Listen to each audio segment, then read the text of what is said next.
Get out of my way, you filthy immigrant! Marcus Sterling grabbed Elena Rodriguez by her hair and hurled her across the delivery room floor.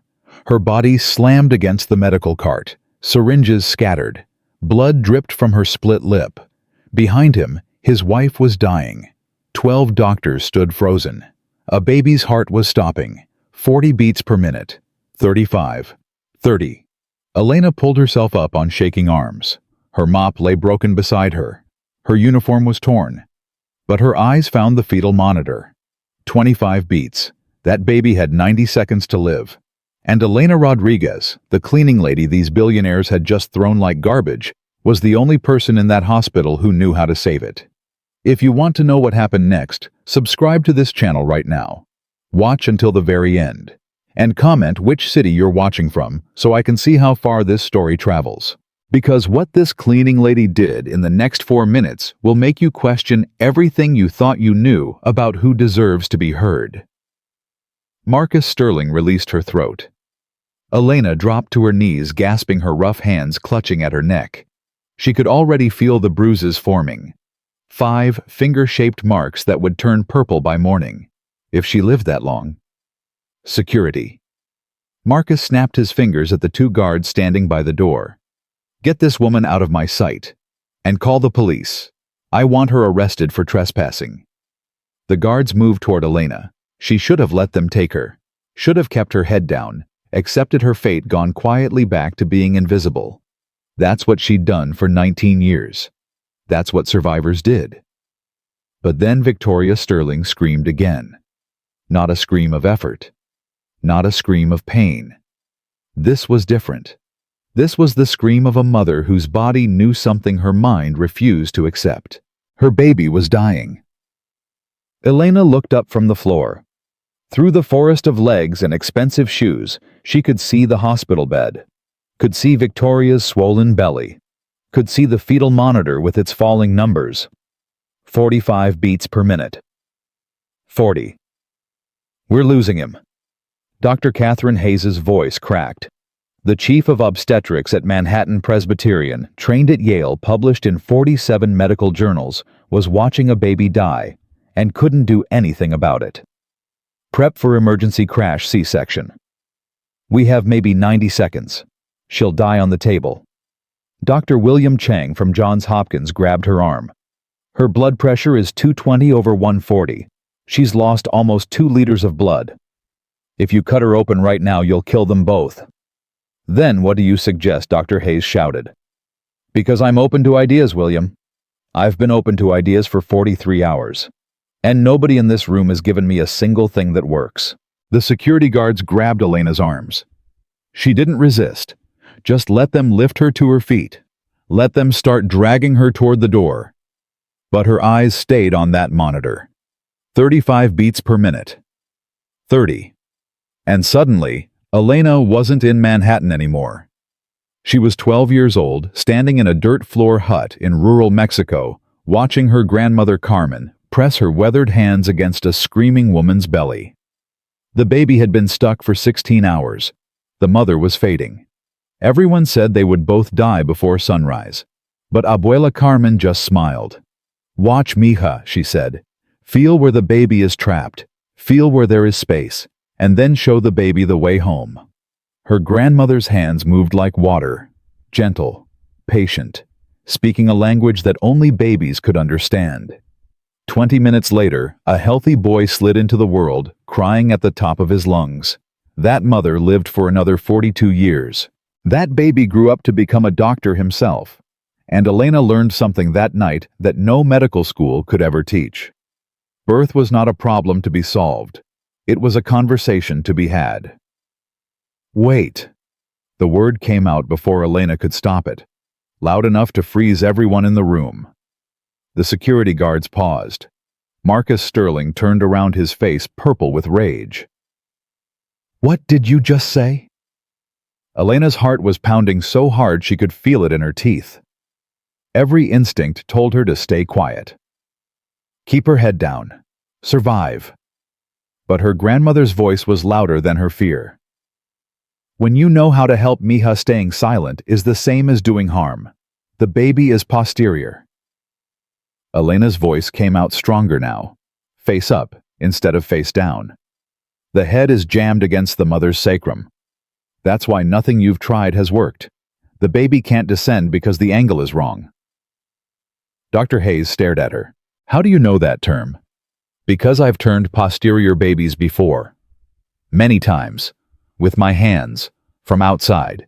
No surgery. No cutting. If you give me 3 minutes, I can rotate the baby and save them both. Silence. Then Marcus Sterling laughed. It wasn't a real laugh. It was the sound a wolf makes before it tears out your throat. Did you hear that? He turned to the doctors, spreading his arms wide. The cleaning lady thinks she can save my wife. The woman who scrubs toilets for minimum wage thinks she knows more than 12 specialists who've trained for decades. He walked toward Elena slowly. Each step deliberate. Each step a threat. Let me tell you something about the world, sweetheart. There are people who matter, and there are people who don't. There are people whose opinions count, and there are people who should keep their mouths shut and mop the floors. He stopped inches from her face. Guess which category you fall into. Elena didn't flinch. Your baby has maybe 60 seconds to live, Mr. Sterling. You can insult me all you want. But when your son dies because you were too proud to listen, you're going to remember this moment for the rest of your life. Marcus's hand shot up. Elena braced for the blow, but it never came. Marcus. Victoria's voice was barely a whisper, but it stopped her husband cold. She was propped up on pillows, her face gray, her lips cracked. The fight had gone out of her hours ago, but something flickered in her eyes now. Something desperate and fierce. Let her try. Marcus spun around. Cassie, you can't be serious. She's a janitor. She's probably illegal. She's probably lying about everything. I don't care. Victoria's hand found her belly. Found the baby that was dying inside her. I don't care if she's the Queen of England or a homeless woman off the street. I don't care if she has 10 medical degrees or none. For 43 hours, I've watched these doctors fail. For 43 hours, I've felt my baby getting weaker. For 43 hours, I've been waiting for anyone to actually help. Tears streamed down her face. And this woman walked in here and told me exactly what's wrong. She described exactly what I've been feeling. The pain in my back. The pressure that never releases. The way it feels like he's stuck against my spine.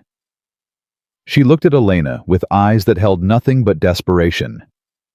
You really think you can save him? Elena met her gaze. I know I can. Victoria turned to her husband. Let her try. The fetal monitor beeped. 25 beats per minute. Dr. Hayes stepped forward. Mr. Sterling, we're out of time. Either we let this woman attempt her technique, or we go to surgery right now with almost no chance of saving either of them. Those are the only two options. Marcus looked at his wife. At the monitor. At Elena. His empire was worth $22 billion. He'd bought companies, politicians, entire city blocks. He'd never encountered a problem that money couldn't solve. Until now. 2 minutes. His voice was hollow. You have 2 minutes. Elena didn't waste a single second. She moved to Victoria's bedside, her worn sneakers squeaking on the polished floor. The security guard stepped aside. The doctors parted like the Red Sea. And then her hands were on Victoria Sterling's belly. The knowing came instantly. It hit Elena like a wave, like music, like a memory of every baby she'd ever caught flooding through her fingertips. She felt the baby's head hard and round pressed against bone where it should have found soft tissue. She felt the shoulders twisted at an angle that made descent impossible. She felt the cord pulsing weakly with each failing heartbeat. And she felt the baby's spirit, tired, scared, ready to give up. No, mija. Elena whispered the words in Spanish so softly that only the baby could hear. Not yet. Stay with me. I'm going to show you the way. Her hands began to move. What is she doing? Dr. Chang pushed closer, watching Elena's technique with narrowed eyes. That's not standard external cephalic version. She's not applying the proper force vectors. She's not using force at all. Dr. Priya Sharma was watching from the other side. Look at her hands. She's barely touching the abdomen. How is that supposed to accomplish anything? Elena ignored them. A contraction started. She felt it building beneath her palms, the wave of pressure that had been fighting Victoria's body for almost 2 days. But instead of fighting back, Elena went still. She let the contraction happen, let it peak, let it pass. And in the moment of release, when Victoria's uterus relaxed and the baby had room to move, Elena's hands shifted. 3 millimeters to the left. Gentle pressure on the baby's shoulder. A suggestion, not a command. Turn, little one. Find the space. Trust me. The baby moved. Just slightly. Just a fraction of an inch. But Elena felt it like a thunderclap. The monitor beeped. 28 beats per minute. Then 30. Then 35. Oh my God. Victoria gasped. I felt something. Something shifted. Your baby is listening? Elena's voice was calm, steady, ancient. Now we try again. Another contraction built. Elena waited. Timed it perfectly. Found the moment of release. Her hands moved again. Different angle this time. Different pressure point. Come on, mija. Almost there. Show them how strong you are. The baby rotated. Not all the way, but enough. The head shifted from facing forward to facing sideways. The shoulders began to realign. The monitor jumped. 50 beats per minute. 60. 70. What the hell is happening? Dr. Morrison from Stanford pushed through the crowd, staring at the ultrasound screen. The baby's turning. It's actually turning. That's impossible. External version doesn't work on posterior presentations this late in labor. Every study shows. Your studies are wrong. Elena didn't look up. Your studies don't account for 7 generations of knowledge. Your studies don't know what my grandmother taught me in a village where we had no machines, no operating rooms, no doctors, just our hands and our hearts and our absolute refusal to let mothers die. One more contraction. Elena was ready. This time she found the baby's back through Victoria's stretched skin. Applied gentle pressure at the base of the spine. Encouraged the final rotation. And the baby completed its turn. Face down, chin tucked, shoulders aligned, ready to be born. The monitor sang. 120 beats per minute, 130, 140. Every doctor in that room stared at the screen like they were watching a resurrection. Full rotation achieved. Dr. Hayes's voice shook. Baby is now in optimal position for vaginal delivery. I don't understand how. She looked at Elena with something that had moved past confusion into awe. What did you just do? I talked to your patient. Elena stepped back from the bed. Both of them. Victoria was crying, laughing, reaching for her belly. I can feel him moving. He's moving on his own now. Oh God, I can feel him coming down. Then push, Elena said. Your baby is ready. He wants to meet his mother. Victoria pushed. For the first time in 43 hours, her body worked the way nature intended. The baby descended through the birth canal like water through a riverbed. No resistance, no struggle, just the ancient rhythm of life finding its way. I see the head. Dr. Hayes positioned herself, her professional training finally having something to work with. One more push, Victoria. One more. Victoria screamed. And then another sound filled the room. A baby crying. Not weak, not struggling. Strong, furious, indignant at being squeezed through such a tight space. The most beautiful sound Elena had ever heard. It's a boy. Dr. Hayes held up the squalling infant, tears streaming down her face. Healthy. Perfect. It's a boy. The room exploded. Doctors cheered. Nurses sobbed. Someone was clapping. Someone was praying. And Marcus Sterling dropped to his knees. Not elegantly, not dramatically. He just collapsed like a puppet whose strings had been cut. His face crumpled. His shoulders shook. The billionaire who had grabbed Elena by the throat, who had threatened to destroy her, who had looked at her like she was less than human. He was weeping like a child. Victoria was weeping too, holding her son against her chest, kissing his bloody, wrinkled face, whispering words that only mothers know. Elena stood at the edge of it all. Her hands were trembling. Her legs threatened to give out. The adrenaline that had carried her through was fading, leaving nothing but exhaustion and something else. Something she hadn't felt in 19 years. Pride. She'd done it. After almost 2 decades of silence, after mopping floors and scrubbing toilets and being invisible, after watching births go wrong and staying quiet because speaking up would cost her everything, she'd finally used her gift. She'd honored her grandmother's legacy. She'd saved a mother and child. You. Marcus Sterling's voice cut through the celebration. Elena tensed. Here it came. The accusation. The threats. The army of lawyers. Marcus rose to his feet. His face was streaked with tears.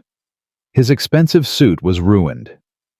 He walked toward Elena with the same deliberate steps he'd used before. But his eyes were different now. He stopped in front of her. And then Marcus Sterling, worth $22 billion, did something that no one in that room expected. He bowed his head. I was wrong. The words came out broken, barely above a whisper. I grabbed you by the throat. I called you filthy. I threatened to destroy your life. And you saved my family anyway. You saved them when I couldn't. When nobody could. He looked up at her. I don't know how to make that right. I don't know if it's possible to make that right. But I'm going to spend the rest of my life trying. Whatever you need, whatever you want. Money, a house, a green card, citizenship, a hospital of your own. His voice cracked. Just tell me what I can do, please. Elena looked at this broken man, this billionaire who had learned in one night that power meant nothing when death came calling. She thought about all the things she could ask for, all the years of struggle that could end with a single word. But only one thing mattered. Stand up, Mr. Sterling. Elena's voice was gentle. I didn't save your son for money. I saved him because that's what I was born to do. That's what my grandmother taught me. That's what 7 generations of women in my family lived and died for. She touched her bruised throat. You hurt me tonight. You made me feel like I was nothing. Like my life and my knowledge and my years of experience meant less than the dirt on your shoes. Marcus flinched like she'd slapped him. But I forgive you, because your wife forgave you when she married a man who forgot how to see people as human beings. And your son will forgive you when he grows up and learns that his father was once so lost in his own power that he almost let him die. She took his hand. Don't give me money, Mr. Sterling. Give me something harder. Give me change. Use your power to make sure that women like me, women who carry knowledge that doesn't come with fancy degrees, women who've spent their lives being invisible, make sure we get heard. Make sure hospitals listen to us. Make sure the next cleaning lady who knows how to save a baby doesn't get thrown against a wall for trying. Marcus stared at her. Then he nodded slowly. I will. I swear to God I will. From the bed, Victoria called out. Her voice was weak but warm. Elena, please, come meet your godson. Elena's breath caught. What Victoria was smiling through her tears, her baby nursing at her breast. We're naming him Maxwell Carmen Sterling. Carmen for your grandmother. And we want you to be his godmother. We want him to grow up knowing the woman who saved his life. We want him to learn that real strength doesn't come from money or power or fancy degrees. She reached out her hand. It comes from women like you. Elena walked to the bedside on legs that felt like they belonged to someone else. She looked down at Maxwell Carmen Sterling. He was perfect. 10 tiny fingers, 10 tiny toes, a dusting of dark hair, eyes that would open in a few days and see a world he almost never got to meet. Hello, mijo. Elena touched his cheek with one calloused finger. Welcome to the world. You gave us quite a scare. The baby turned his head toward her touch, and Elena Rodriguez, who had spent 19 years being invisible, finally let herself cry. Doctor. Hayes appeared at her elbow. The chief of obstetrics looked like she'd aged 10 years in the last 4 minutes. Ms. Rodriguez, I owe you an apology, a real one. Not just for doubting you tonight, but for every time I've walked past someone like you without seeing them. For every time I've assumed that knowledge only counts if it comes from the right schools and the right credentials. She held out her hand. What you did tonight was extraordinary, and I want to learn how you did it. I want you to teach me. Teach all of us. Would you consider that? Working with us instead of cleaning up after us? Elena shook her hand. I would consider that. The door to the Sterling suite burst open. Frank Martinez stood in the doorway, flanked by 2 hospital security guards and a man in a gray suit that screamed, "Lawyer." There she is, Frank pointed at Elena, his face twisted with righteous fury. That's her. That's the woman who abandoned her post and entered a restricted patient area. I want her fired, and I want her arrested for. Stop! Marcus Sterling's voice cut through the room like a blade. Frank froze. This woman saved my son's life. Marcus walked toward the supervisor, each step slow and deliberate. She did what 12 of your hospital's finest doctors couldn't do. And if I hear one more word about firing her or arresting her, I will buy this hospital and make sure you spend the rest of your career cleaning toilets in a building so far from civilization that you'll need a GPS to find running water. He stopped inches from Frank's face. Do I make myself clear? Frank's mouth opened, closed, opened again. Crystal clear, sir.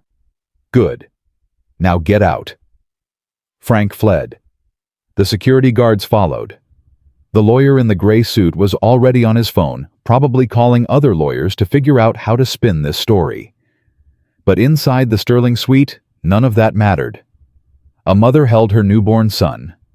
A father learned what really counted in life, and a cleaning lady discovered that 19 years of silence hadn't killed her gift after all. Elena walked to the window. The sun was rising over Manhattan, painting the sky in shades of gold and pink and orange. Below, the city was waking up. Millions of people starting their days, most of them invisible to each other, all of them carrying stories and knowledge and gifts that the world might never see.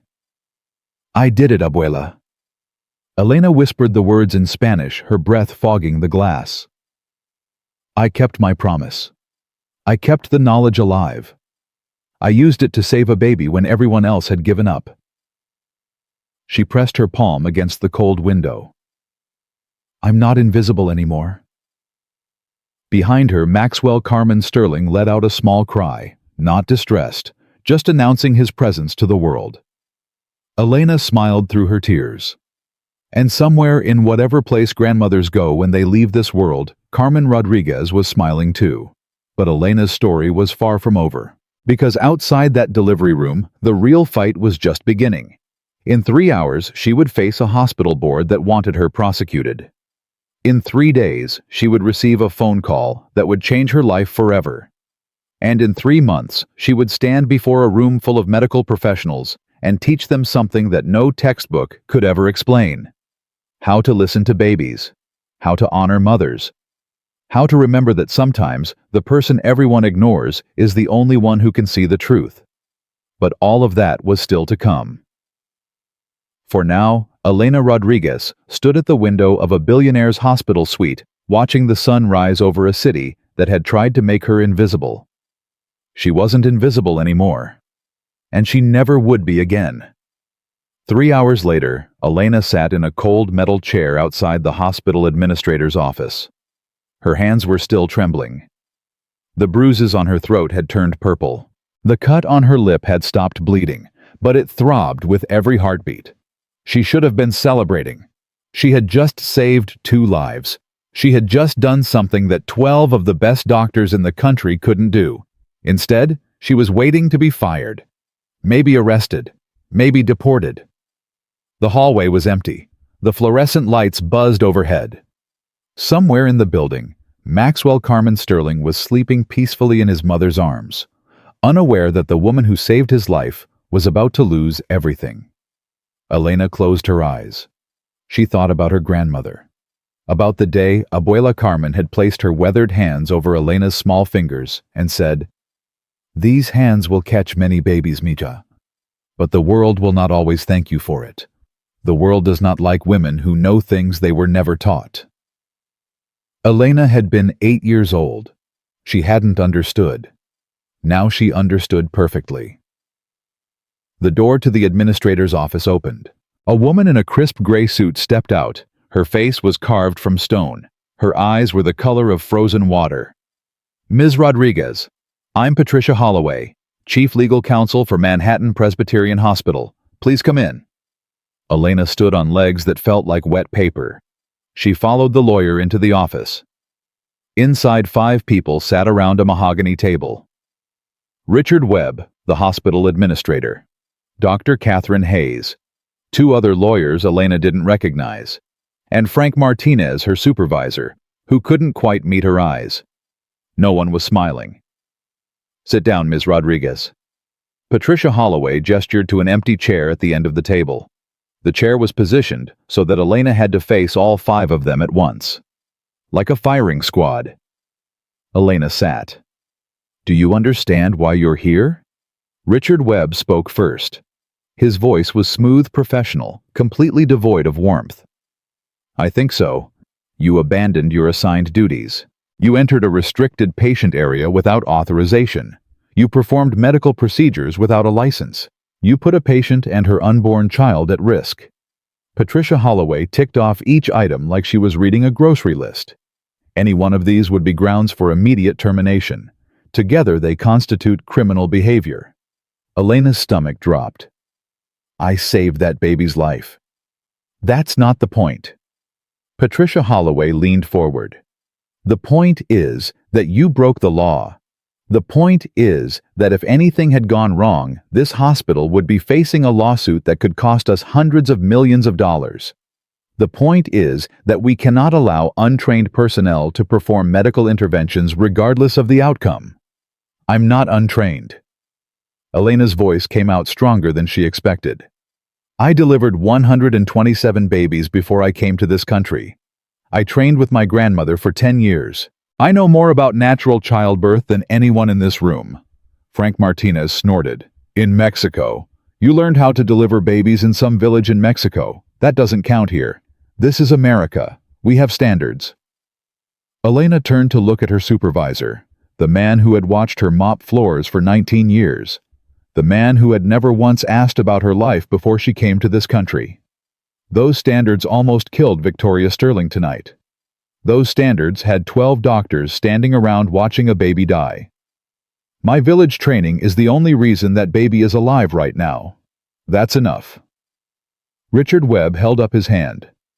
"Ms. Rodriguez, I understand that you believe you did the right thing. But belief doesn't change the facts. You broke hospital policy. You broke the law.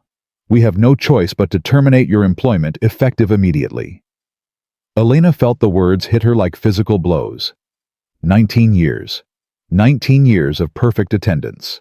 19 years of never complaining, never causing problems, never asking for anything. Gone in an instant. Furthermore, Patricia Holloway opened a folder. "We will be reporting this incident to the relevant authorities. You may face criminal charges for practicing medicine without a license. Given your immigration status, this could also affect your ability to remain in the country."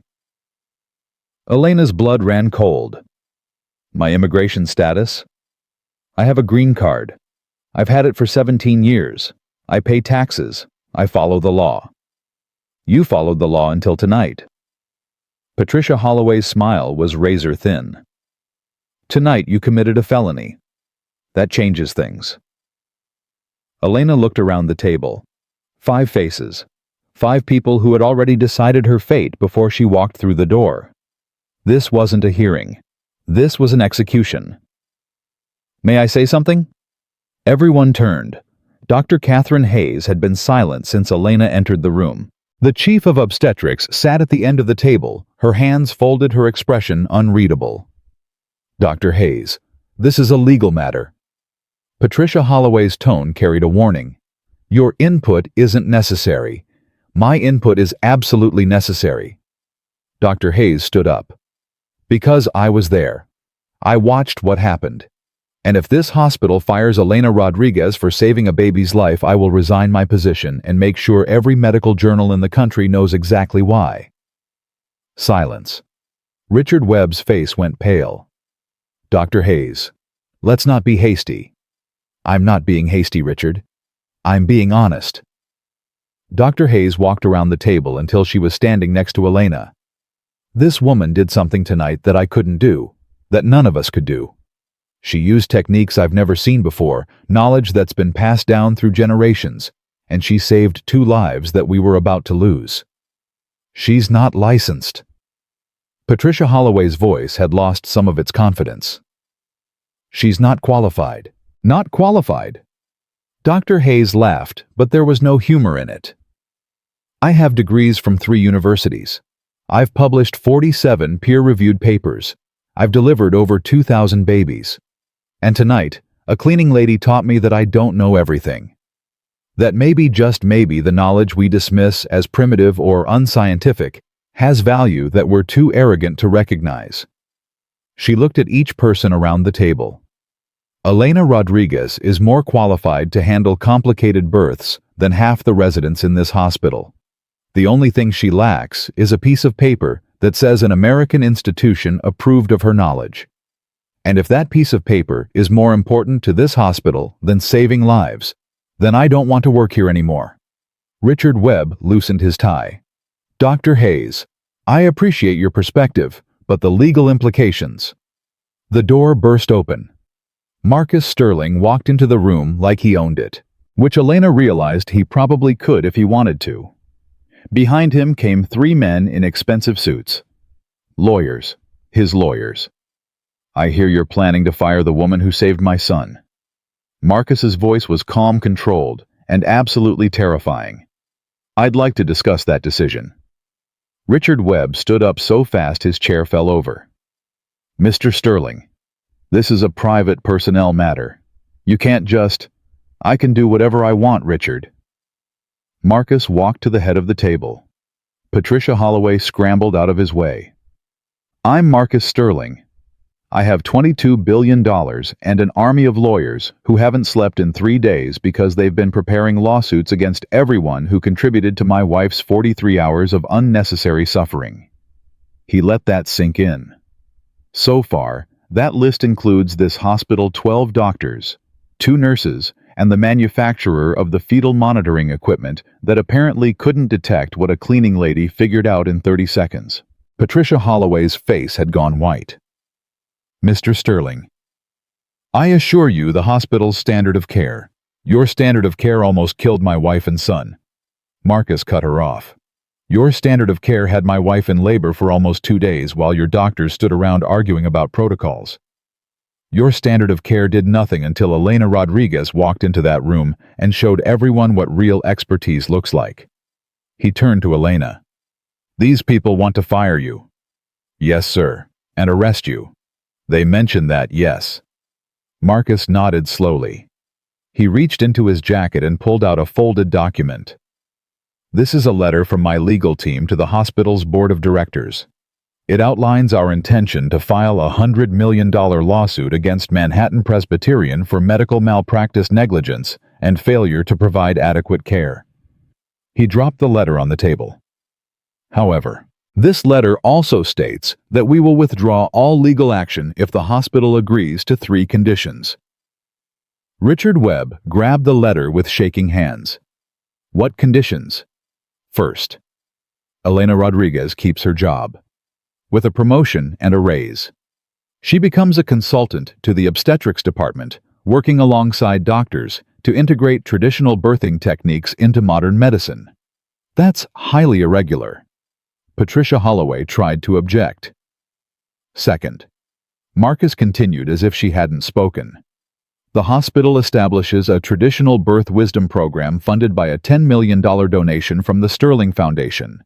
This program will train doctors in techniques like the ones Elena used tonight and will bring in traditional birth workers from around the world to share their knowledge.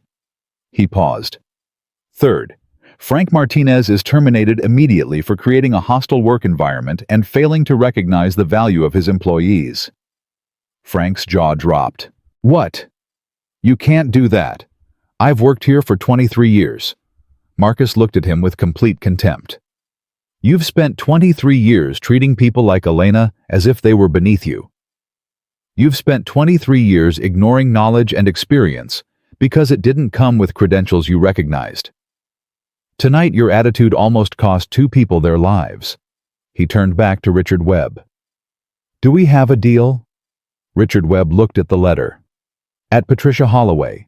At Dr. Hayes. At Elena. He was calculating. Elena could see it in his eyes. $100 million in lawsuits versus $10 million in donations and some policy changes. The math wasn't complicated. We have a deal. Elena couldn't breathe. She'd walked into this room expecting to lose everything. Her job. Her freedom. Her life in America. Instead, she was being promoted, funded, recognized. Marcus Sterling walked over to her. He crouched down so they were at eye level. I told you I would spend the rest of my life trying to make things right. This is just the beginning. My foundation is going to fund programs like this in hospitals across the country. We're going to change how the medical system treats people like you. We're going to make sure that knowledge is respected no matter where it comes from. He held out his hand. Welcome to your new life, Elena. She shook his hand. And for the first time in 19 years, Elena Rodriguez allowed herself to believe that maybe, just maybe, her grandmother had been right. Maybe the knowing was worth something after all. Dr. Hayes drove Elena home that night. It was after midnight. The streets of New York were quiet. The city that never sleeps was taking a brief nap. Elena sat in the passenger seat, still wearing her torn uniform, still trying to process everything that had happened. I have a question. Dr. Hayes broke the silence. Back in the delivery room, when you put your hands on Victoria's belly, what did you feel Elena thought about it? I felt her baby, his position, his fear, his exhaustion. But how? Dr. Hayes pressed. How do you feel something like that through layers of skin and muscle and amniotic fluid? Elena looked out the window. How do you feel when someone is watching you even when you can't see them? How do you know when a room is tense, even when no one is speaking? How do you sense when something is wrong with someone you love, even when they're smiling? She turned to Dr. Hayes. The body knows things that the mind doesn't understand. My grandmother called it el conocimiento. The knowing. It's not magic, it's just a different kind of listening. Can you teach it? Elena considered the question. I can teach the techniques, the hand positions, the pressure points, the timing. But the knowing itself, she shook her head.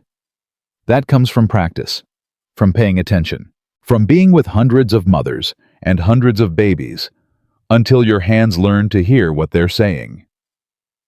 Dr. Hayes was quiet for a long moment. I've been practicing medicine for 23 years. I've delivered thousands of babies. But tonight was the first time I realized how much I don't know. She glanced at Elena. I want to learn, really learn. Not just observe your techniques, but understand why they work. Would you teach me? Elena smiled. For the first time all day, a genuine smile. It would be my honor, Dr. Hayes. Call me Catherine. Dr. Hayes smiled back. I think we're past formalities, don't you? The car pulled up in front of Elena's apartment building. A modest brick structure in Queens. Nothing fancy, nothing special. Just the place Elena had called home for 15 years. But tonight, it looked different somehow. Tonight it looked like the beginning of something new. Elena opened the car door, then paused. Catherine, can I ask you something? Of course. When you stood up for me in that meeting, when you threatened to resign, why did you do that? You didn't know me. You didn't owe me anything. Dr. Hayes was quiet for a moment. Because I remembered why I became a doctor. Not for the money, Not for the prestige. Not for the publications or the conferences or the fancy title. I became a doctor to help people. To save lives. And tonight you reminded me what that really means. She looked at Elena with eyes that held no judgment. No superiority. Just respect. You're a healer, Elena. A real one. And healers have to protect each other. Otherwise the system will destroy us all. Elena nodded slowly. Thank you, Catherine. For everything. Get some rest. You've earned it. Tomorrow we start building something new.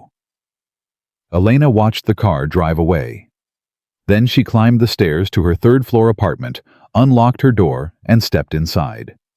The apartment was dark. Quiet.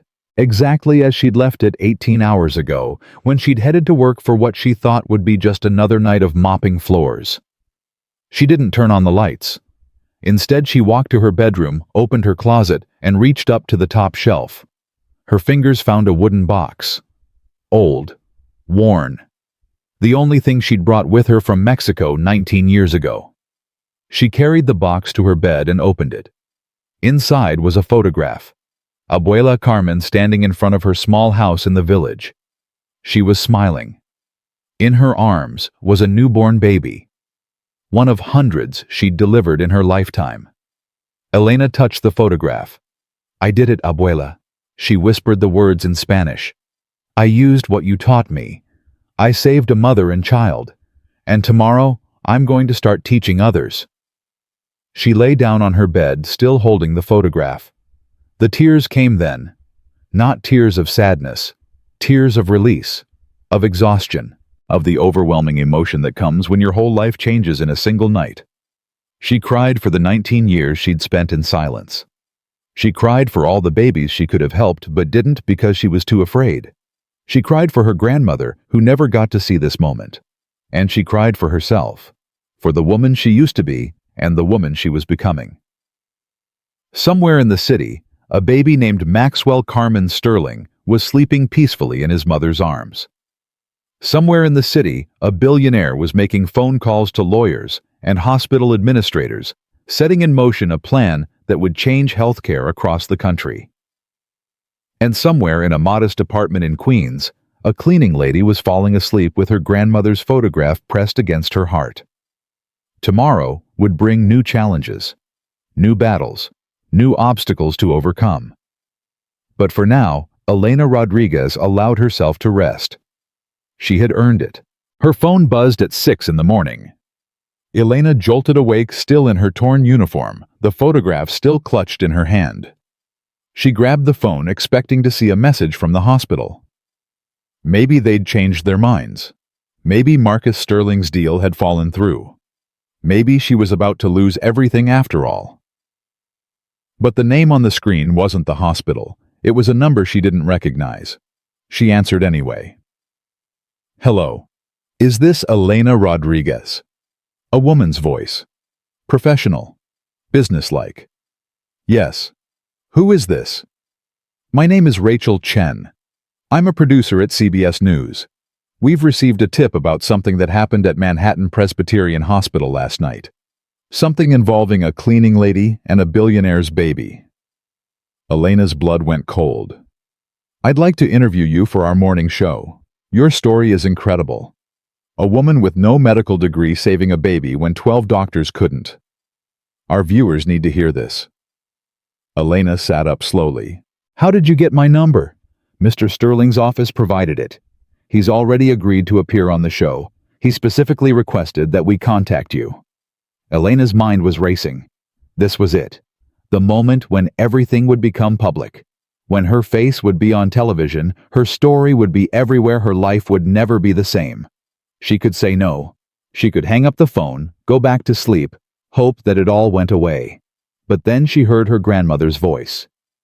When you know how to help Mija, staying silent is the same as doing harm. Elena Rodriguez had spent 19 years being silent. Not anymore. What time should I be there? The CBS studio was freezing. Elena sat in the makeup chair at 6:47 a.m., watching a stranger transform her face into something camera-ready. Her hands wouldn't stop shaking. Her stomach was a knot of acid and fear. In 13 minutes, she would be on live television. In 13 minutes, millions of people would hear her story. In 13 minutes, her life as an invisible woman would be over forever. "You okay, honey?" The makeup artist noticed her trembling. First time on TV, Elena nodded. "Just breathe." The woman patted her shoulder. "You're gonna be great. I heard what you did. My sister had a posterior baby 2 years ago. Emergency C-section, 6 weeks of recovery. If someone like you had been there, maybe things would have been different." Elena looked at her reflection. The woman in the mirror didn't look like a cleaning lady. She looked like someone who mattered, someone whose voice deserved to be heard. It was terrifying. "Ms. Rodriguez."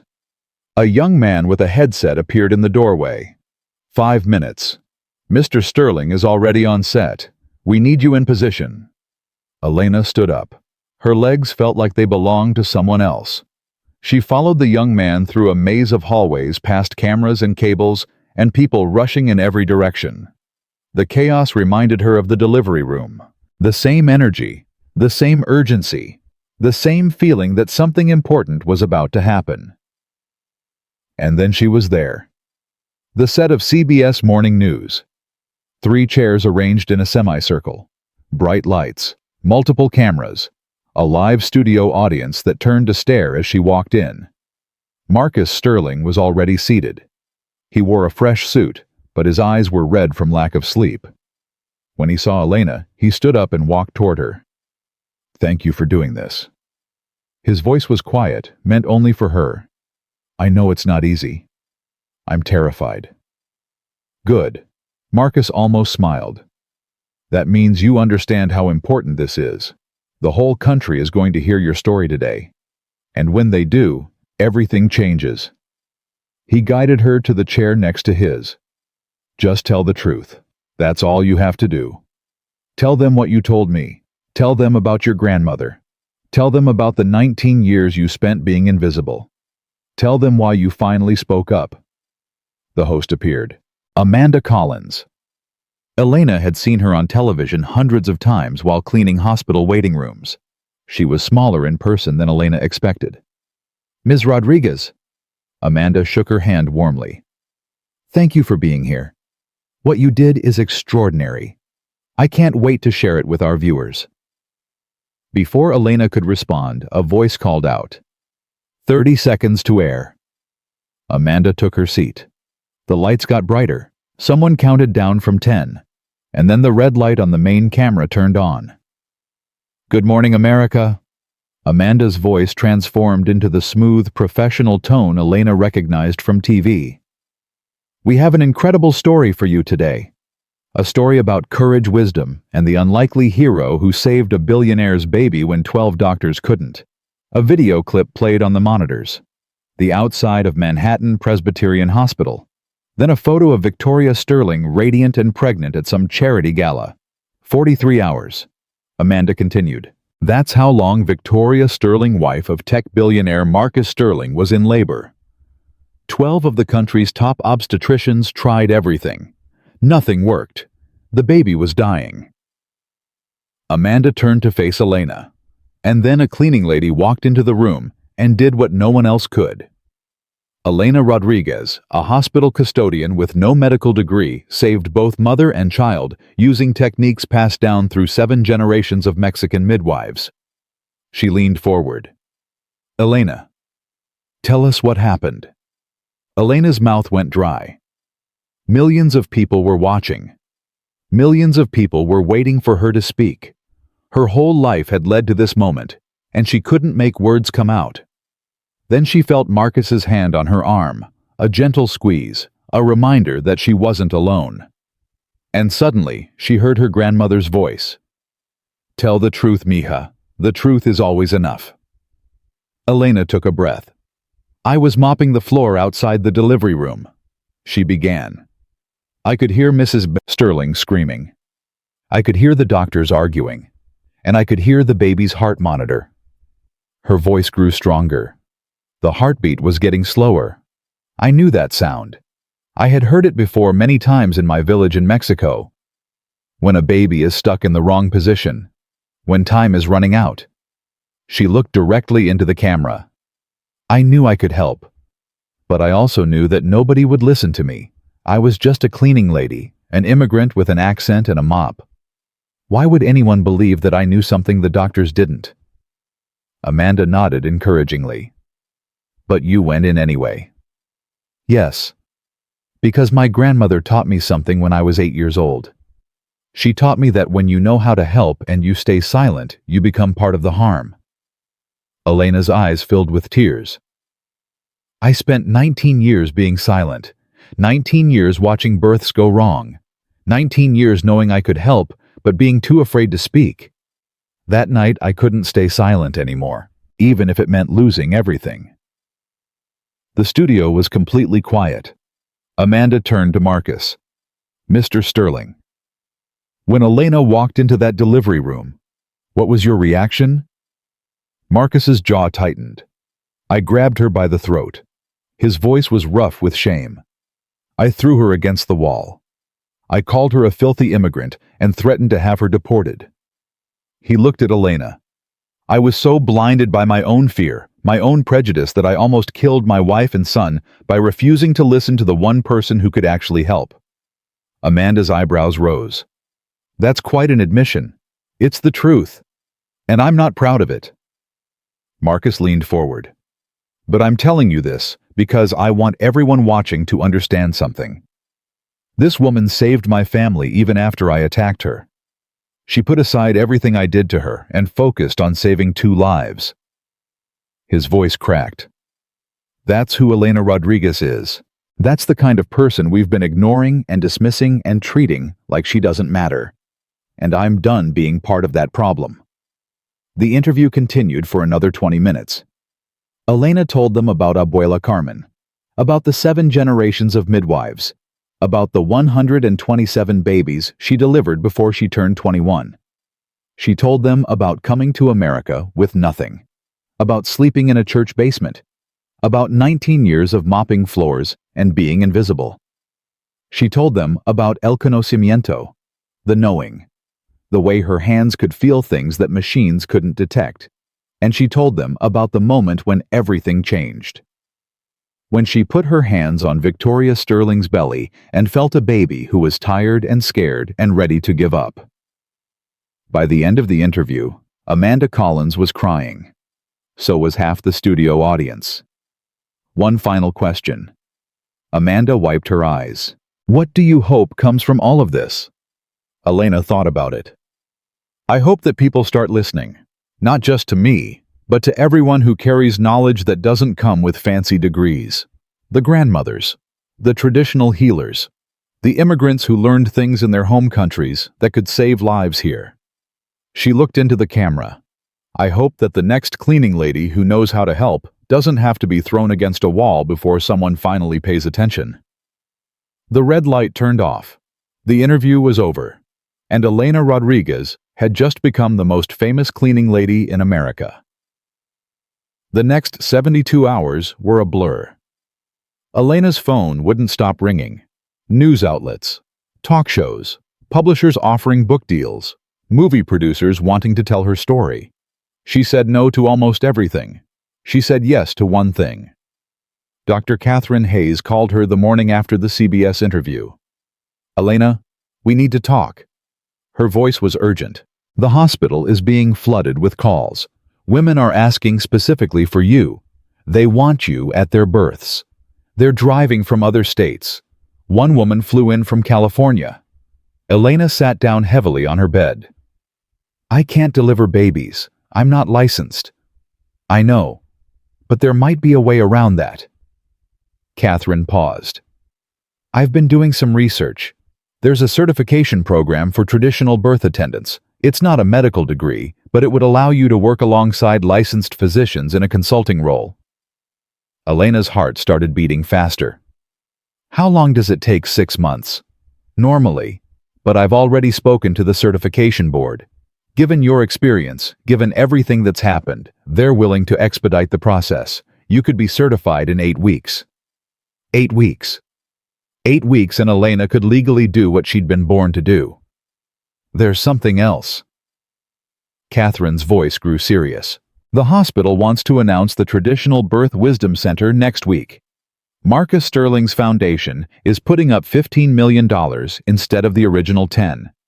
And they want you to be the face of the program. Elena couldn't speak. This is happening fast. I know, Catherine said gently. But opportunities like this don't come around twice. You've got the whole country's attention right now. If we move quickly, we can turn that attention into real change. Elena thought about her grandmother, about the promise she'd made to keep the knowledge alive, about all the babies who might be saved if hospitals started listening to traditional birth workers. I'll do it. Good. I'll send a car for you tomorrow morning. We have a lot of planning to do. Elena hung up the phone. She walked to her closet, took down the wooden box, and held her grandmother's photograph. This is really happening, Abuela. Your knowledge is going to matter. Your wisdom is going to save lives. And I'm going to make sure the whole world knows your name. The photograph seemed to glow in the morning light. Or maybe that was just Elena's tears. 1 week later, Elena stood at a podium in the hospital's main auditorium. The room was packed. Reporters, doctors, hospital administrators, pregnant women who had traveled from across the country just to see her. And in the front row, Victoria Sterling holding baby Maxwell with Marcus at her side. Elena had never spoken to a crowd before. She'd never spoken to anyone really, not about anything that mattered. But today was different. Today she had something to say. 3 weeks ago, I was invisible. Her voice echoed through the silent auditorium. I mopped floors. I scrubbed toilets. I moved through this hospital like a ghost. Doctors walked past me without seeing me. Nurses stepped over my mop without acknowledging I existed. I was nobody. Nothing. Just another immigrant doing a job that Americans didn't want to do. She gripped the podium. But I was carrying something precious. Something that my grandmother gave me when I was 8 years old. 7 generations of knowledge about birth, about how to help babies come into the world, about how to save lives when everything goes wrong. Elena looked at Victoria in the front row. That knowledge saved Victoria Sterling and her son. It saved them when 12 of the best doctors in the country couldn't.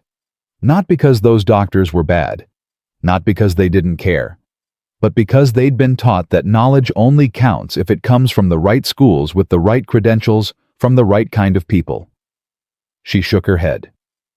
That's not true. Knowledge is knowledge. Wisdom is wisdom. And sometimes the person who knows how to help is the last person you'd expect. Elena stepped out from behind the podium. Today, I'm proud to announce the opening of the Carmen Rodriguez Center for Traditional Birth Wisdom. A murmur went through the crowd, named after my grandmother, who delivered over 700 babies in her lifetime, who taught me everything I know, who believed that every mother deserves someone who will listen to her body, not just look at machines. Elena gestured to a rendering displayed on the screen behind her. This center will train doctors in traditional birthing techniques. It will bring midwives and traditional birth workers from around the world to share their knowledge. It will conduct research to understand why these ancient methods work and how we can integrate them with modern medicine. She looked at Marcus Sterling. Thanks to the Sterling Foundation, this center will have the funding to change how hospitals across America think about birth. And thanks to Manhattan Presbyterian, it will be housed right here in the same building where I spent 19 years being invisible. Elena returned to the podium. But I want to be clear about something. This isn't just about birth. This is about who we choose to listen to. This is about recognizing that wisdom doesn't always come wrapped in fancy degrees and expensive suits. Her voice grew passionate. There are people like me in every hospital in this country, in every office building, in every school. People who know things, people who could help, people who stay silent because they've been taught that their knowledge doesn't matter. She pointed at the audience. Those people matter. Their knowledge matters. And it's time we started listening. The auditorium erupted in applause. Victoria Sterling was crying. Marcus Sterling was crying. Half the doctors in the room were crying. And Elena Rodriguez, who had spent 19 years being invisible, stood at that podium and let herself be seen. The reception afterward was overwhelming. Elena shook hands until her fingers ached. She told her story so many times she lost count. She posed for photographs with pregnant women, with doctors, with reporters, with people she'd never met, who wanted to thank her for speaking up. And then she saw a face she recognized. Frank Martinez stood at the edge of the crowd, her former supervisor, the man who had tried to have her arrested, the man who Marcus Sterling had demanded be fired. He was holding a drink. His eyes were bloodshot. His suit was rumpled. Elena's first instinct was to walk away. But something stopped her. Maybe it was the look on his face. Lost, confused, like a man whose whole world had been turned upside down. Maybe it was her grandmother's voice reminding her that kindness cost nothing. Elena walked over to him. Frank. He flinched like she'd hit him. Elena, I don't know why I came. I shouldn't be here. Why did you come? Frank stared at his drink. 23 years. I worked at that hospital for 23 years. I did my job. I followed the rules. I kept my head down. And then you walked into that delivery room and suddenly, I'm the villain. He looked up at her. I never thought of myself as a bad person. I never thought I was treating anyone unfairly. I just thought there were rules and people who followed them and people who didn't. Elena studied his face. She should have felt angry. He'd tried to destroy her life. He'd treated her like dirt for 19 years. But all she felt was tired. Frank, I'm not going to tell you that you're a good person. I'm not going to say that everything is okay. But I am going to tell you something my grandmother taught me. She met his eyes. Everyone carries knowledge that someone else needs. The question is whether we're willing to share it and whether others are willing to receive it. You had 19 years to learn from me. 19 years to ask about my life, my experience, my story. You chose not to. Frank's eyes filled with tears. But it's not too late. You can still learn. You can still change. The question is whether you want to. She turned and walked away. She didn't know if Frank Martinez would change. She didn't know if anything she said would make a difference. But she'd spoken the truth. And that was all she could do. That night, Elena sat in her apartment with a cup of chamomile tea. Her phone was finally quiet. The chaos of the day had faded. The city outside her window was settling into its nighttime rhythm. She picked up her grandmother's photograph. I did it, abuela. The center has your name. Your knowledge is going to spread to hospitals across the country. Doctors are going to learn what you taught me. She traced the outline of her grandmother's face. I wish you could see this. I wish you could be here. I wish I could introduce you to Victoria and Maxwell and Catherine and everyone who's going to carry your wisdom forward. A tear slipped down her cheek. But I know you're watching. Somehow, somewhere, I know you see what's happening. And I hope you're proud. The photograph seemed to warm in her hands. Elena set it gently on her nightstand, turned off the light, and fell into the deepest sleep she'd had in 19 years. She didn't know what tomorrow would bring. She didn't know how many challenges still lay ahead. But for the first time since she'd crossed the border with nothing but $200 and a dream, Elena Rodriguez knew exactly who she was. She was a healer. She was a teacher. She was her grandmother's legacy. And she was just getting started. 6 months later, Elena faced her first real test. The call came at 2:47 a.m. Elena's phone screamed into the darkness of her bedroom. She grabbed it without thinking, her body already moving before her mind caught up. Elena, it's Catherine. Her voice was tight. Controlled panic. We have a situation. 32-year-old woman, twins, both breech. She's been in labor for 18 hours and she's refusing a C-section. Elena was already pulling on her clothes. Why is she refusing? Because she's terrified. Catherine's voice cracked. Her mother died during a C-section 20 years ago. She watched it happen. She was 12 years old. She's convinced that if we cut her open, she'll die too. Elena grabbed her keys. I'm on my way. There's something else. Catherine hesitated. The woman is asking for you specifically. She saw you on television. She drove 14 hours from Ohio just to deliver at our hospital. She says you're the only one she trusts. Elena's hand froze on the doorknob. She'd been working at the Carmen Rodriguez Center for 6 months now. She'd consulted on dozens of births. She'd taught hundreds of doctors. But she'd never faced anything like this. Twins. Both breech. A mother too traumatized to accept surgery.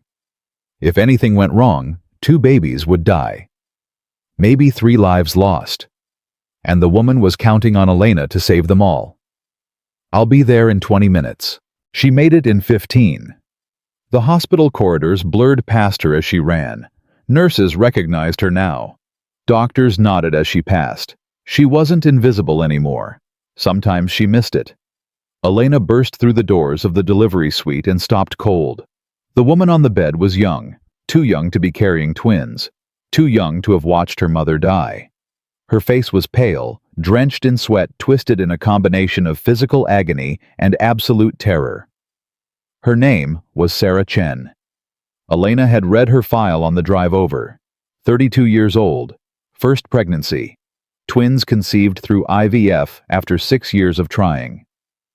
Her husband, David, stood beside her, gripping her hand, looking like a man watching his whole world fall apart. And surrounding the bed were 5 doctors, all of them arguing. We need to do a C-section now. Dr. Morrison, one of the obstetricians, who'd been in the Sterling delivery room that night, was practically shouting. Both babies are breech. The first twin is already in distress. If we wait any longer, we're going to lose them both. I said no. Sarah's voice was raw from screaming. I said no surgery. I won't die like my mother. I won't leave my babies without a mother. Mrs. Chen, you have to understand. Another doctor stepped forward. The risks of vaginal delivery with twin breech presentation are extremely high. Without surgery, there's a very real chance that... I don't care. Sarah screamed the words so loudly that everyone in the room flinched. I don't care about your statistics. I don't care about your risks. My mother trusted doctors like you. She let them cut her open, and she bled to death on that table while I watched. Tears streamed down her face. I am not going to die like that. I am not going to let my babies grow up without a mother. Find another way. Find another way. Elena stepped forward. Everyone turned to look at her. Sarah's eyes widened. Recognition flickered through the pain. You're her. You're Elena Rodriguez, the woman from television, the one who saved the billionaire's baby. Yes. Elena walked to the bedside. She didn't look at the doctors, didn't look at the monitors. She looked only at Sarah. I heard what happened to your mother. I'm so sorry. No child should ever have to see something like that. Sarah's lip trembled. You understand. You understand why I can't. I understand. Elena took her hand. But I need you to understand something too. Your babies are in trouble. Both of them are positioned wrong. If we don't do something soon, they're going to die. Sarah's face crumpled. But I can't. I can't do surgery. I'll die. I know I'll die. Elena squeezed her hand. What if there was another way? The room went silent. Dr. Morrison stepped forward. Elena twin breech presentation is one of the most dangerous delivery scenarios possible. There's no other way. We have to. There's always another way. Elena's voice was calm, certain. The voice of a woman who had caught 127 babies before she turned 21. My grandmother delivered breech twins in our village. No surgery, no machines, just her hands and her knowledge. Both babies survived. Both mothers survived. She looked at Catherine. I can do it too, if Sarah is willing to trust me. Catherine's face was a battlefield of conflicting emotions. Elena, that was different. Your grandmother had decades of experience with breech deliveries. We don't know if... I've delivered breech babies. Elena interrupted. 17 of them, including 2 sets of twins. In my village, we didn't have the option of surgery. We had to find other ways. She turned back to Sarah. I won't lie to you. This will be hard. This will be painful. And there are risks. There are always risks. But if you trust me, if you let me try, I believe I can bring your babies into this world without cutting you open. Sarah stared at her. You really think you can do this? I know I can. Sarah looked at her husband. David's face was gray with fear, but he nodded slowly. Whatever you decide, honey, I'm with you.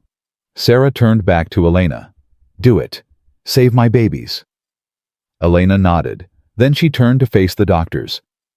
I need everyone who isn't essential to leave this room. Now. Dr. Morrison's face went red. You can't just... Yes, I can. Elena's voice was steel. This woman asked for my help. She's refused surgery. And unless you want to hold her down and cut her open against her will, you're going to let me try. Catherine stepped forward. She's right. Elena has legal authority to consult on deliveries at this hospital. And the patient has clearly stated her wishes. She looked at Dr. Morrison. You can stay if you want to observe, but Elena is in charge now. Dr. Morrison looked like he wanted to argue, but something in Catherine's eyes stopped him. Fine. But if anything goes wrong, I'm taking over immediately. Elena was already moving. She positioned herself at the foot of the bed, her worn hands resting on Sarah's swollen belly. The knowing came instantly, stronger than ever before. She felt both babies. Twin A was positioned with its bottom-down feet tucked up near its head. Twin B was worse, completely sideways, wedged against Sarah's ribs. Both heartbeats were fast. Too fast. The babies were stressed, but they were still fighting. Okay, little ones, Elena whispered in Spanish. We're going to do this together. You're going to help me, and I'm going to help you. Trust me. A contraction hit. Sarah screamed. Elena kept her hands steady. Don't push yet. Not yet. I need to feel where there's room to move. The contraction peaked. Elena's fingers found what she was looking for.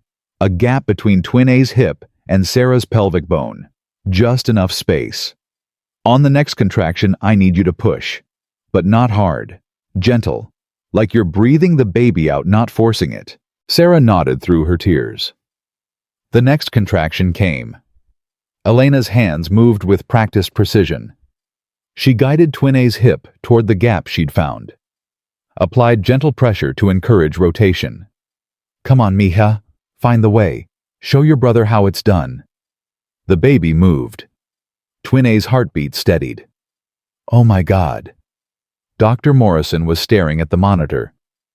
The first twin is rotating. It's actually rotating into a better position. Catherine moved closer. What are you doing, Elena? The same thing my grandmother did. Elena didn't look up. I'm showing the baby where to go. The body knows how to give birth.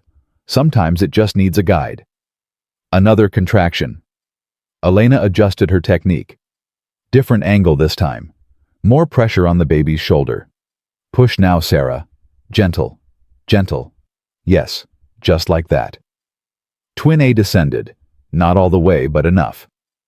The baby was moving toward the birth canal. Still breech, but in a better position. I can feel it. Sarah gasped. I can feel the baby moving down. Good. You're doing beautiful. Elena's voice was calm, soothing, ancient. Now we need to help your other baby. Twin B is sideways. I need to turn it. Sarah's eyes widened with fear. Will it hurt? Yes. Elena wouldn't lie to her, but I'll be as gentle as I can. And when it's over, you'll be holding both your babies. Sarah gripped her husband's hand. Do it. Elena closed her eyes. She found Twin B with her fingers. Felt the small body pressed against Sarah's ribs, wedged in an impossible position. The baby's heartbeat was irregular, scared. I know you're tired, little one, Elena whispered. I know you're scared. But your mama is waiting for you. Your brother is waiting for you. And I'm going to help you find your way. Her hands began to move. She applied pressure to the baby's head, gentle but firm, encouraging it to tuck. Then she found the baby's back, pressed against it, created a vector of force that would help the baby rotate. Come on, come on, you can do this. Twin B moved, just a fraction of an inch. But it was enough. Elena felt the moment when the baby's position shifted from impossible to merely difficult. The tiny body rotated from sideways to head down. Still not perfect, but survivable. Twin B is vertex now. Catherine's voice was filled with awe. You turned a transverse baby externally, in active labor, with twins. Elena opened her eyes. My grandmother did it hundreds of times. I just followed what she taught me. A massive contraction hit. Sarah screamed louder than before. Elena looked down. Twin A was crowning. The baby's bottom was emerging first. Breach. Dangerous. One wrong move and the head could get trapped. Elena positioned her hands. No one touch the baby, she commanded. Don't pull. Don't push. Let the body do the work. Dr. Morrison started to protest. But breach protocol requires. Your protocols almost killed Victoria Sterling's baby. Elena didn't look at him. My grandmother's protocol saved 700 babies over 45 years. Trust me. The baby's body emerged. One leg, then the other, then the torso, arms tucked close. Elena supported the weight gently. Let gravity help. Let the baby's own movements guide the descent. The shoulders cleared. Now the hardest part, the head. Elena slipped her fingers along the baby's neck, found the chin, tilted it gently downward. One more push, Sarah. One more and your first baby is here. Sarah pushed. The head emerged, and Twin A let out a cry that filled the entire room. It's a girl! Catherine caught the baby as Elena guided her out. Healthy. Perfect. It's a girl. Sarah was sobbing, laughing and sobbing at the same time. My baby. Let me see my baby. But Elena was already moving. Wait. Twin B is coming. The contractions are too close together. Sarah, I need you to focus. Sarah's eyes snapped back to Elena. I can't. I'm too tired. I can't do it again. Elena gripped her hand. You can. You're the strongest woman I've ever met. You drove 14 hours while in labor. You stood up to a room full of doctors. You trusted a stranger with your baby's lives. She looked into Sarah's eyes. You can do this. One more baby. One more push. And then you'll have your family. Sarah's jaw set with determination. Another contraction built. Twin B descended rapidly. Too rapidly. The cord was wrapped around the baby's neck. Elena's heart stopped. Catherine, get ready to clamp and cut. The cord is no call. Catherine moved instantly. The baby's head crowned. Elena slipped her fingers under the cord, found just enough slack to loop it over the baby's head. The cord came free. The baby emerged. But it wasn't crying. The room went silent. Elena grabbed the baby. A boy. Blue. Not breathing. She cleared his airway, stimulated his back, rubbed his chest. Come on, little one. Come on. Breathe for me. Breathe. Nothing.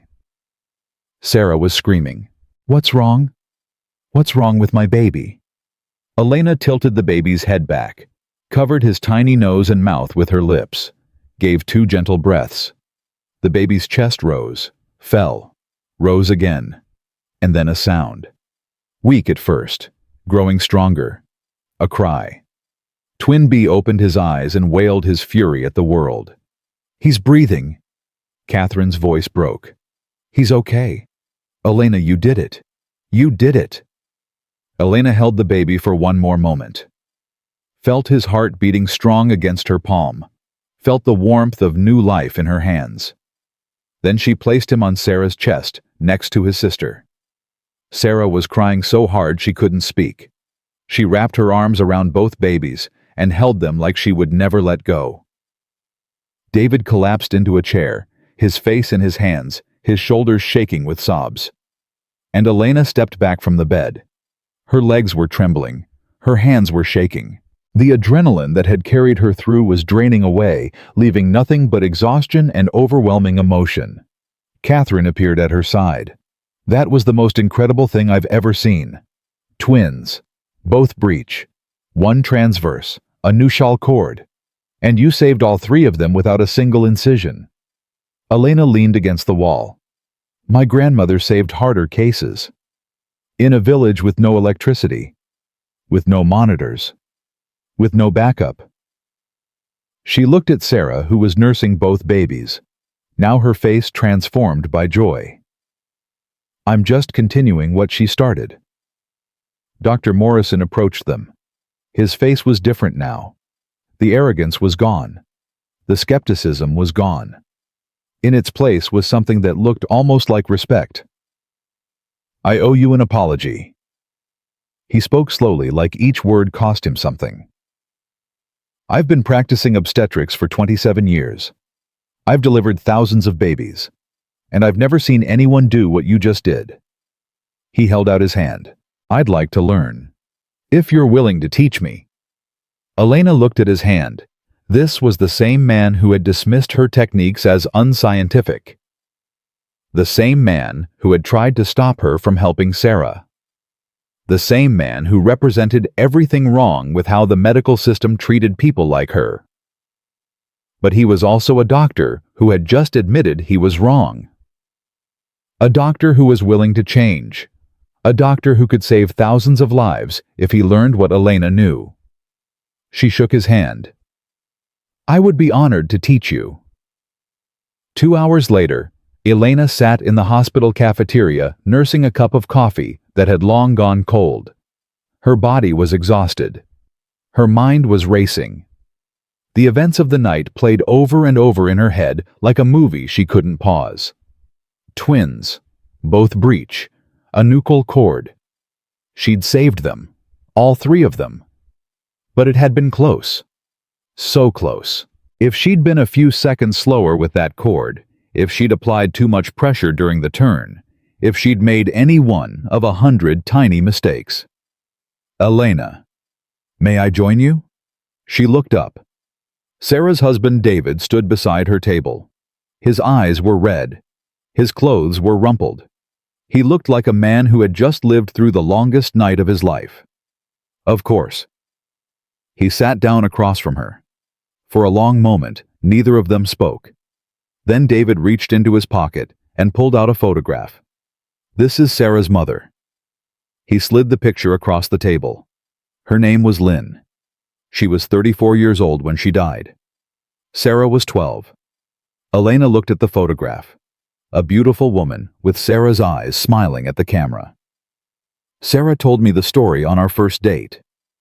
David's voice was quiet. She'd never told anyone before.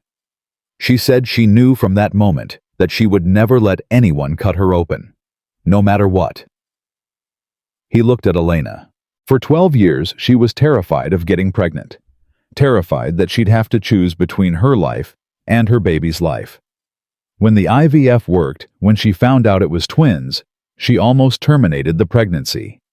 Elena's heart ached. But then she saw you on television.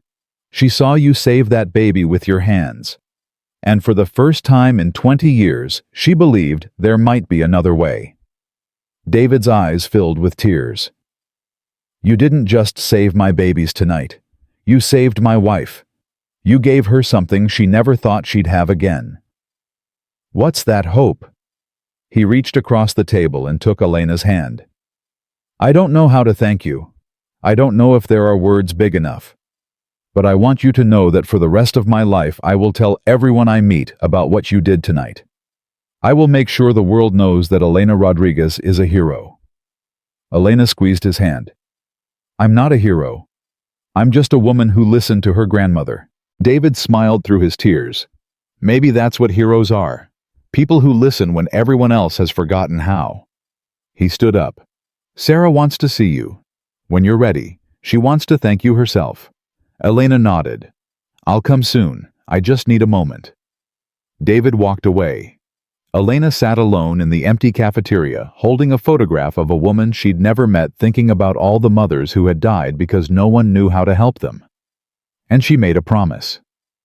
To Lin Chen, who died on an operating table 20 years ago.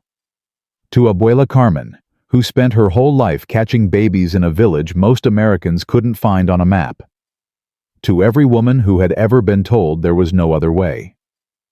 She would find other ways. She would teach other ways. She would make sure that no mother ever had to choose between her life and her baby's life again. Elena finished her cold coffee. Then she stood up and walked toward the maternity ward. Sarah Chen was waiting for her. And somewhere in whatever place grandmothers go when they leave this world, Carmen Rodriguez was smiling. 3 years passed like a river, finding its way to the sea. Elena stood at the podium of Columbia University's medical school auditorium. 500 faces stared back at her. Medical students, established doctors, traditional birth workers from 17 different countries, journalists, politicians. And in the front row, Victoria Sterling, holding 3-year-old Maxwell's hand with Marcus beside them. The invitation to deliver the keynote address at the International Conference on Integrative Obstetrics had arrived 6 months ago. Elena had almost said no. Public speaking still terrified her. The thought of standing before hundreds of experts, many with decades more formal education than she had, made her stomach twist. But Catherine had convinced her. "You have to do this, Elena," Catherine had said over coffee. 3 years ago, you were mopping floors. Now you've trained over 2,000 doctors. The Carmen Rodriguez Centers have opened in 47 hospitals across 12 countries. You've helped reduce C-section rates by 31% in facilities that use your methods. The world needs to hear from you directly. So Elena had said yes. And now, looking out at all those faces, she understood why. This wasn't about her anymore. This was about something bigger. 3 years ago, I was invisible. Her voice echoed through the silent auditorium. I mopped floors in a hospital where 12 doctors couldn't save a baby. I carried knowledge that my grandmother gave me, knowledge passed down through 7 generations, and nobody cared. Nobody listened. Nobody saw me as anything more than the woman who cleaned their toilets. Elena gripped the podium. Then one night I stopped being invisible. I walked into a delivery room where a baby was dying. I put my hands on a mother's belly, and I did what my grandmother taught me to do. She paused.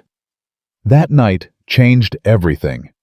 Not just for me, not just for Victoria Sterling and her son Maxwell, but for thousands of mothers and babies who have benefited from the programs we've built together. Elena gestured toward the screen behind her. The Carmen Rodriguez Centers for Traditional Birth Wisdom now operate in 47 hospitals across North America, Europe, and Latin America. We've trained 2,317 doctors in traditional birthing techniques. We've certified 412 traditional birth attendants to work alongside licensed physicians. She let the numbers sink in. But I'm not here to talk about statistics. Statistics don't capture what really matters. Statistics don't tell you about the mother in Ohio who was terrified of surgery because she watched her own mother die on an operating table. Statistics don't tell you about the twins I delivered that night, both breech, both alive, because someone listened to ancient wisdom instead of reaching for a scalpel. Elena stepped out from behind the podium. I'm here to talk about something more important than numbers. I'm here to talk about listening. She walked toward the audience. Every single person in this room carries knowledge that someone else needs. Every single person has something to teach and something to learn. The question is whether we're willing to share, whether we're willing to receive, whether we're willing to see each other as partners instead of competitors. Elena stopped in front of Victoria Sterling. 3 years ago, this woman trusted me with her life. She trusted me when her husband wanted to throw me out. She trusted me when 12 doctors said there was nothing else to try. She looked into my eyes and saw something that credentials couldn't measure. Victoria's eyes were glistening.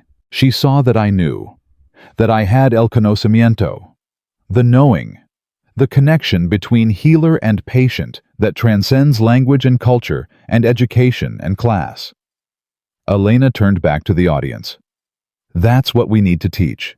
Not just techniques, not just protocols.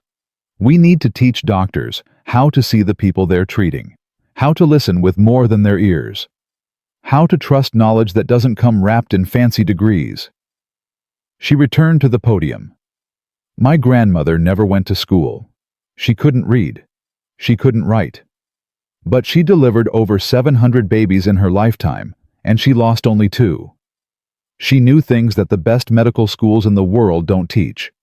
She carried wisdom that saved lives for 45 years. Elena's voice grew passionate. That wisdom almost died with her. It almost died because the world decided that knowledge only counts if it comes from the right places. It almost died because people like me were taught to stay invisible, to stay silent, to accept that our experience meant nothing. She slammed her palm on the podium. That has to change. It has to change now. Because every day that we dismiss traditional knowledge, every day that we ignore the wisdom of grandmothers and midwives and healers who learned at their mothers' knees, we lose something precious. We lose something that could save lives. Elena looked at each section of the audience. Doctors, I'm not asking you to abandon your training. Your education saves lives. Your technology saves lives. Your protocols save lives. But your training is not complete. Your education has gaps. Your protocols miss things that traditional wisdom catches. She pointed at the traditional birth workers. And to my sisters from around the world, I'm not asking you to reject modern medicine. Hospitals save lives. Surgery saves lives. Machines save lives. But we have something to offer too. We have knowledge that complements what doctors know.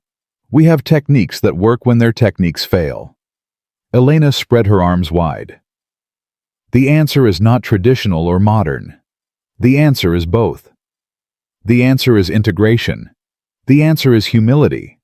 The answer is recognizing that no one person, no one system, no one approach has all the answers. She paused. My grandmother used to say that catching a baby is like catching a falling star. You can't force it. You can't control it. You can only be ready. You can only be present. You can only trust that the light knows where it wants to go. Elena smiled through her tears. That's what I want to leave you with today. Be ready. Be present. Trust the light. And never ever stop listening to the people who carry wisdom you don't yet understand. She took a breath. Because somewhere right now, there's a cleaning lady mopping a floor. Somewhere right now, there's an immigrant who's afraid to speak up.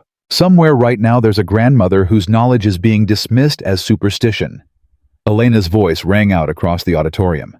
And one day, that person might walk into a room where everything has failed. One day, that person might be the only one who knows what to do. One day, that person might save a life that no one else could save. She looked directly into the audience. Will you be ready to listen? The auditorium erupted. 500 people rose to their feet. The applause was deafening.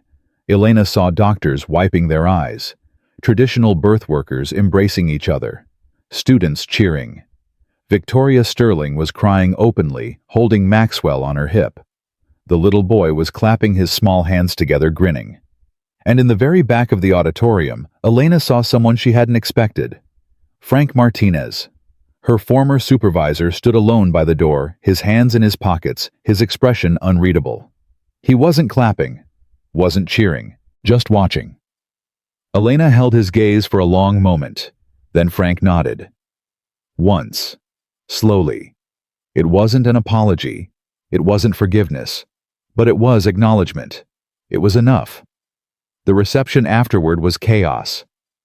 Elena shook hands until her fingers ached. She posed for photographs. She answered questions from journalists. She hugged traditional birth workers who had traveled thousands of miles just to meet her. And then a young woman appeared in front of her. She was maybe 25, Mexican, nervous, holding a worn leather bag against her chest like a shield.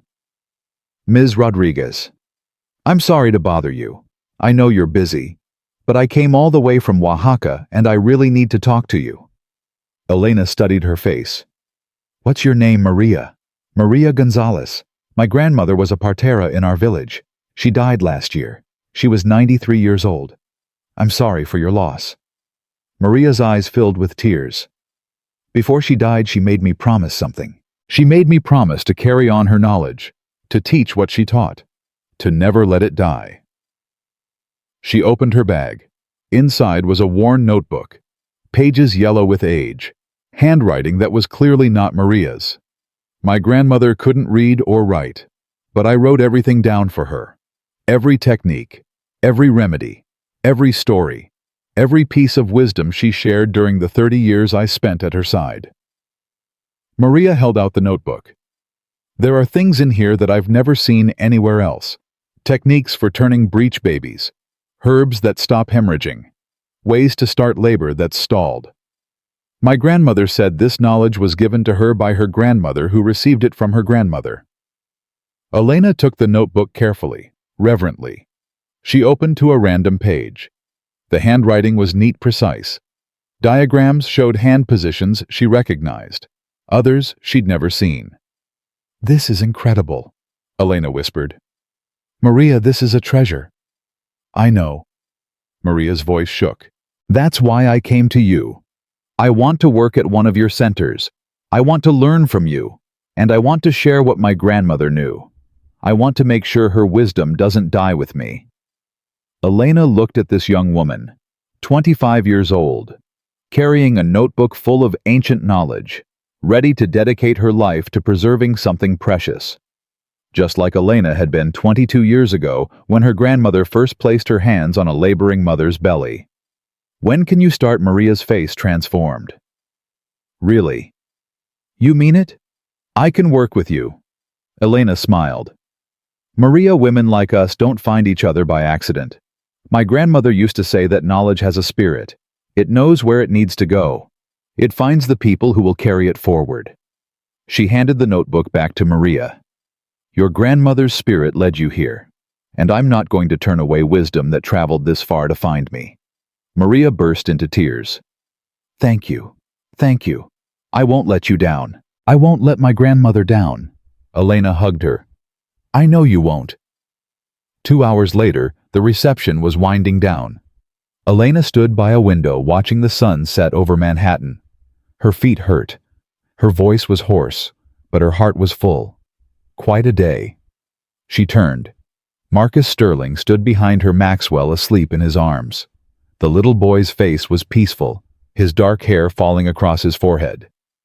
"It's been quite a 3 years," Elena replied. Marcus joined her at the window. "I was thinking about that night, in the delivery room, when I grabbed you by the throat and told you to get out." Elena touched her neck unconsciously. The bruises had faded years ago, but sometimes she could still feel them. "You've apologized enough for that. I'll never apologize enough." Marcus shifted Maxwell to his other arm. "But that's not what I was thinking about. I was thinking about what would have happened if you hadn't come in. If you'd listened to me. If you'd stayed invisible." He looked at her. "Maxwell wouldn't exist. Victoria might not exist.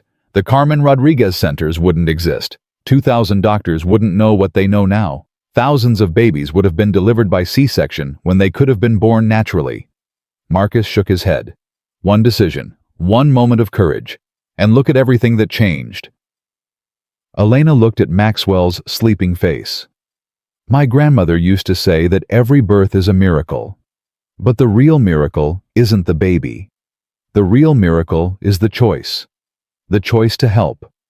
The choice to care. The choice to be present for another person's most vulnerable moment." She smiled. "I almost didn't make that choice. I almost walked away. For 19 years I chose to be invisible because it was safer, because it was easier, because I didn't believe my voice mattered." Elena turned to Marcus. "You know what finally changed my mind?" "What?" "The sound of your wife screaming." Elena's voice was quiet. Not the screams of effort, the screams of despair, the screams of a woman who had given up hope. She touched the window. "I heard that sound, and I thought about my grandmother. I thought about all the mothers she'd helped, all the babies she'd caught, all the lives she'd saved. And I thought, if I walk away now, what was the point of all that knowledge? What was the point of 7 generations of wisdom if I let it die in a hospital hallway while a baby's heart stopped? Tears streamed down her face. So I knocked on the door. And everything changed. Marcus was crying too.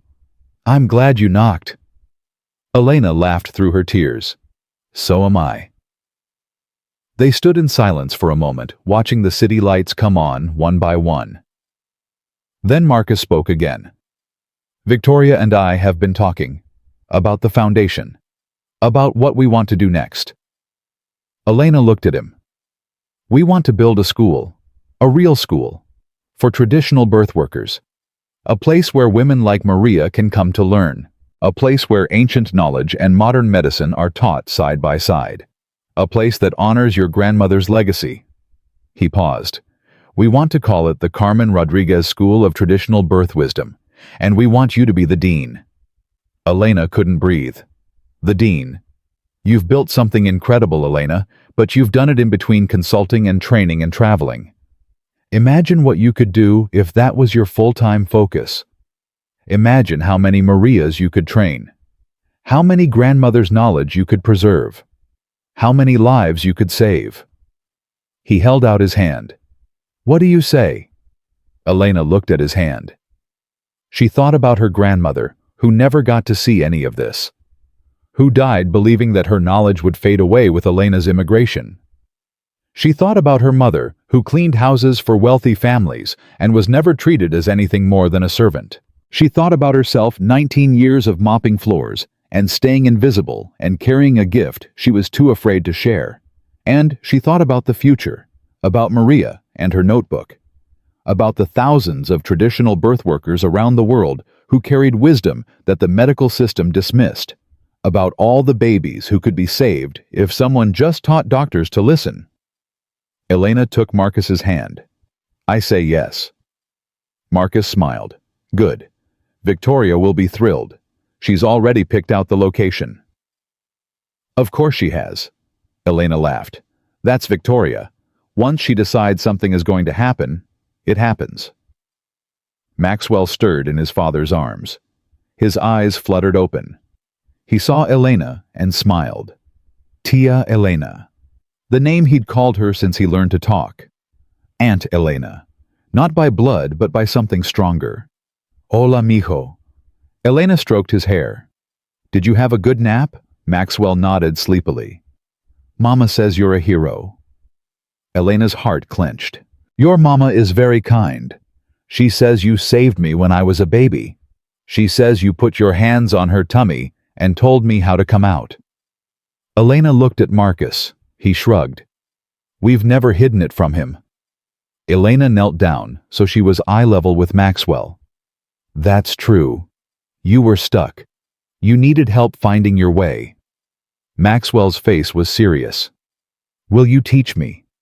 When I grow up? Will you teach me how to help babies? Elena felt tears threatening again. This little boy. This child who shouldn't have survived the night.